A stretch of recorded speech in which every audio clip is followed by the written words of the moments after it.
운과 실력의 성공 방정식, 마이클 모브신의 책인데요. 굉장히 흥미로운 책입니다. 이 책을 한번 간단하게 리뷰를 해보려고 합니다. 일단 이 책의 내용을 저는 조금 이제 간단하게 조금 이렇게 정리를 해봤는데요. 이 책은 기본적으로 이렇습니다. 실력에 좌우되는 활동이 있고, 그러니까 실력이 크게 좌우되는 활동이 있고, 그다음에 운이 크게 작용하는 그런 활동이 있다. 이렇게 나눠서 보고 있습니다. 그래서 우리가 하는 일들에는 뭐 대부분 실력과 운이 이제 동시에 반영이 되죠. 그런데 어떤 활동에는 실력이 좀 더 반영이 되고 어떤 활동에는 운의 역할이 크다라고 볼 수가 있겠습니다. 그래서 이렇게 나눠 놓고 이제 설명을 할 수 있겠는데요. 실력과 관련이 좀 더 있는 활동은 일관성이 높습니다. 그리고 예측력도 높고 상관계수가 높게 나옵니다.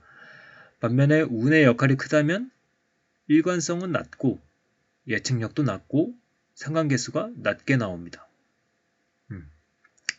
그리고 실력에 좌우되는 활동은 인과관계가 명확합니다. 반면에 운이 큰 영향을 미치면 인과관계가 명확하지 않죠. 그리고 이거는 이렇습니다. 그리고 과거 효과가 입증된 기법의 유용성이 높냐 낮냐를 결정하게 되겠죠. 왜냐하면 인과관계가 높다라 이제 명확하다라면은 결국에는 그 인과관계에 기반한 어떤 기법들을 만들어낼 수가 있거든요. 그리고 평균 회귀 경향이 약하다. 평균 회귀 경향이 강하다. 그러니까 운이 큰 영향을 미치는 활동은 단기적으로 보면은 이제 들쑥날쑥하거든요. 왜냐하면 운의 영향을 많이 받기 때문에요. 그러나 이제 표본 크기가 좀 커지면은 어느 정도 이제 평균으로 회귀하는 그런 경향이 있기 때문에 예측이 어느 정도 가능해지죠. 그리고 실력이 좌우되는 활동은 오랜 시간이 지나지 않아도 좋은 결과가 나옵니다. 그래서 예측하기가 쉽죠. 그리고 실력에 좌우되는 활동은 분석하기가 비교적 쉽습니다. 규칙이 유지가 되고 있고 규칙이 단순하고 영역이 작고 또 이제 독립사건이거든요. 반면에 이제 운이 큰 영향을 미치는 활동은 분석이 어렵죠. 규칙이 항상 변화하고 규칙이 복잡하고 또 영역도 넓습니다. 그래서 사람들의 상호작용, 종속사건이기 때문에 분석이 어렵습니다. 그래서 이제 운이 큰 영향을 미치는 활동은 오랜 시간이 지나야 좋은 결과가 나온다고 했잖아요. 왜냐면 이제 들쑥날쑥한 운의 효과가 제거되면서 평균으로 이제 회귀를 하게 되는 거겠죠. 그리고 운이 큰 영향을 미치는 분야라면 실력을 과정의 한 부분으로 생각해야 한다. 그러니까 실력도 이제 어느 일부분을 차지를 하겠지만은 결국엔 일부분이라고 이제 봐야 되는 거죠. 그런데 이제 운이 큰 영향을 미치는 활동이 있고 복잡한 분야는 운이 작동하기가 쉬운데 그러한 분야에서 정확한 예측을 보여주는 사람은 매우 드물죠. 그리고 범인들과는 실력과 운의 비율이 다르기도 하다. 이건 제가 덧붙인 말입니다. 범인들, 그러니까 통찰력이 높고 이런 사람들은 실력과 운의 비율이 다릅니다. 실력이 차지하는 비율을 좀 더 높게 가져갈 수가 있겠죠. 그리고 운이 미치는 영향이 큰 활동은 대개 특성이 끊임없이 변합니다. 끊임없이 변하기 때문에 분석하기도 어려운 거죠. 그래서 나의 패배가 유력하다면 게임을 복잡하게 유도해 운이 개입할 여지를 확대하는 편이 유리하다. 이렇게 말씀드릴 수 있겠습니다. 그래서 이 책의 전반적인 내용들이 이제 복잡해서 이 큰 그림을 그리기 어려울 수가 있거든요. 그래서 제가 그냥 나름대로 한번 큰 그림을 그려봤고요. 그 다음에 이제 내용을 좀 더 살펴보겠습니다. 통계는 일관성과 예측력이 높을 때 유용하다. 그래서 통계적 용어로는 신뢰도와 타당성이 높아야 되는 거죠. 규칙이 장기간 안정적으로 유지되며 데이터도 풍부하기 때문이다. 사업은 스포츠보다 분석하기가 어렵다. 규칙도 더 많고 영역도 더 넓어서 훨씬 복잡하기 때문이다.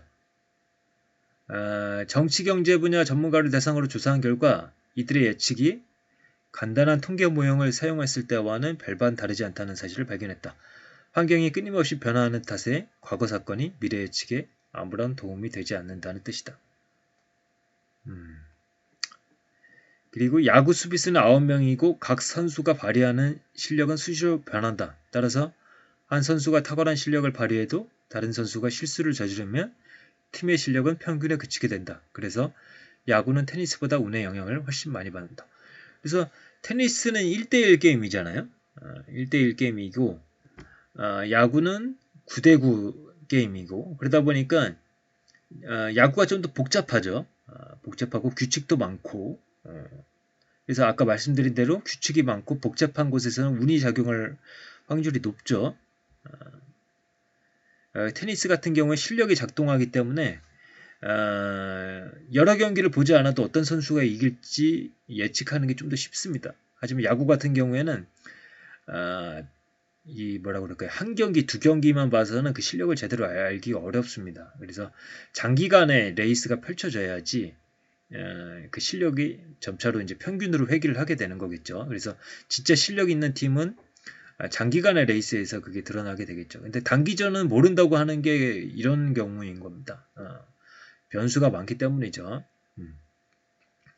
그리고 이제 사업이나 뭐 투자 같은 경우에도 환경이 끊임없이 변화하고 복잡하고 상호작용이 발생하는 그런 분야이기 때문에 실력보다 운이 이제 많이 영향을 미친다라고 보시면 되겠습니다. 그래서 아까 말씀드린 대로 야구는 테니스보다 운의 영향을 훨씬 많이 받는다. 요거를 염두에 두시고서 밑에를 읽어보시면 되겠습니다. 투자자나 사업가는 의사결정을 바르게 해도 단기적으로는 불운 탓에 부진한 성과에 직면할 수 있다. 불운을 걸러낼 정도로 의사결정 횟수가 많아져야 비로소 이들의 진정한 실력이 드러난다. 그래서 예를 들어서 이제 제가 한 달 기준, 하루 기준으로는 워렌 버핏을 투자해서 이길 수도 있을 겁니다. 하지만 1년, 2년 장기간으로 갈수록 이제 차이가 나겠죠. 그래서 실력을 확인하는 척도 한 가지는 정확한 예측력이다. 테니스 같은 경우에는 좀 더 예측하기가 쉽죠. 단기전에 있어서요. 그리고 운이 영향을 많이 미치는 활동이라면 표본 크기가 커야 결과를 예측할 수 있다. 그리고 운이 미치는 영향이 큰 활동은 평균 회귀 경향이 강하게 나타난다. 그래서 이 책에서는 뭐 이렇게 항아리 두 개로 이제 표현을 하고 있거든요. 하나는 실력의 항아리, 하나는 운의 항아리가 있는데, 뭐 실력의 항아리에 뭐 3, 0, 마이너스 3이라는 공 3개가 있고, 그 다음에 뭐 운의 항아리에는 4, 0, 마이너스 4라는 그런 뭐 공들이 들어있다고 치죠. 그래서 이제 어떤 사람이 실력이 진짜로 있다라고 하면은 실력은 뭐 예를 들어서 뭐 3으로 고정된다고 치죠.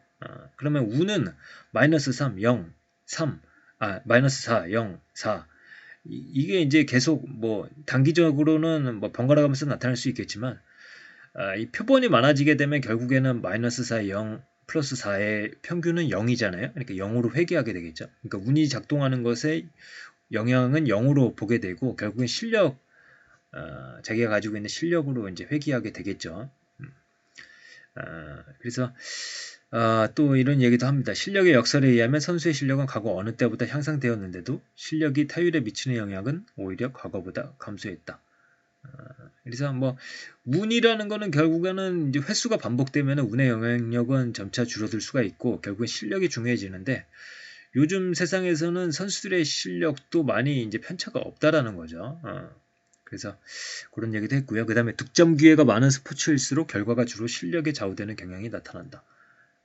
그래서 득점 기회가 많은 스포츠, 농구 같은 경우가 경기에서 계속 슛을 많이 쏘잖아요. 그러니까 한두 번은 이제 슛이 빗나갈 수는 있지만 결국에는 여러 번 하다 보면은 결국에는 그 사람의 실력으로 이제 귀결이 되겠죠. 그래서 실력에 좌우되는 경향이 나타난다. 그래서 예를 들어서 이제 양궁 같은 경우에 한국 선수들이 굉장히 잘 쏘지 않습니까? 그래서 한국 선수들을 견제하려면 어떻게 해야 되겠습니까? 세트제로 나누고 그 다음에 그 이기는 점수를 줄이면은 운이 작동하는 게 좀 더 커지게 되겠죠. 그래서 저는 요거를 그런 사례를 통해서 이해를 했습니다.